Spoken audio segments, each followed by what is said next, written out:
এমনও সময় আসে যখন মনে হয় নিজের পাপের ভারে দম আটকে যাচ্ছে। নামাজ পড়তে ইচ্ছা করে না, কোরআনের আয়াত শুনলেও চোখে জল আসে না। গুনাহ যেন একটা পাহাড় হয়ে বসে আছে বুকে। তখন কি আল্লাহ আমাদের ছেড়ে দেন, নাকি তিনি আমাদের জন্য অপেক্ষা করছেন? আসুন আজ এই প্রশ্নের উত্তর খুঁজে নেই। যখন গুনাহের বোঝা ভারী হয়ে পড়ে, তখন কিভাবে আল্লাহর পথে ফিরে আসা যায়? পাপের ভারে ডুবে যাওয়া জীবন এমন এক জায়গায় এসে দাঁড়ায় যখন নিজের দিকে তাকালেও লজ্জা লাগে। মনে হয় আমি আর বদলাতে পারবো না, আল্লাহ আমার দোয়া কবুল করবেন না।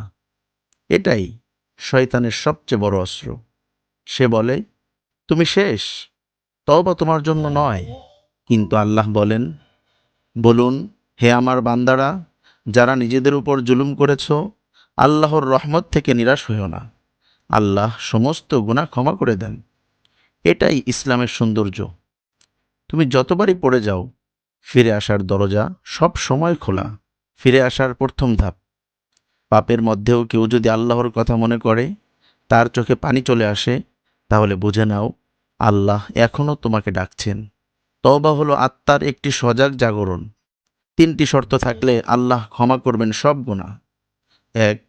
গুনাহ ছেড়ে দেওয়া। 2. আন্তরিক অনুশোচনা করা। 3. ভবিষ্যতে আর না করার অঙ্গীকার করা।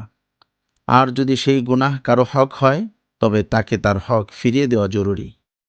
হাদিস শরীফে রাসূলুল্লাহ সাল্লাল্লাহু আলাইহি ওয়াসাল্লাম বলেছেন, যে তওবা করে সে এমন যেন কখনো পাপই করেনি। ইবাদতের রুটিনে ফেরা। ফিরে আসা মানে শুধু তওবা নয়, বরং ধীরে ধীরে নিজের ভিতরে আলো জ্বালানো। ছোট ছোট স্টেপ নিন। প্রতিদিন অন্তত 1 ওয়াক্ত নামাজ পড়ুন। ধীরে ধীরে 5 ওয়াক্তে উন্নত করুন। রাতে ঘুমানোর আগে আল্লাহকে 5 মিনিট বলুন যা হৃদয় আছে। কোনো গোছানো দোয়ার দরকার নেই। প্রতিদিন 1 আয়াত কোরআন পড়ুন, কেবল 1 আয়াত, অর্থ সহ বুঝে। সকালে আস্তাগফিরুল্লাহ 10 বার পড়ুন, এটাও পরিবর্তন আনবে। এই ছোট ছোট কাজগুলো আল্লাহর সাথে সম্পর্ককে পুনরায় গড়তে সাহায্য করবে। মনে রাখবেন, আল্লাহ ধৈর্য ধরেন।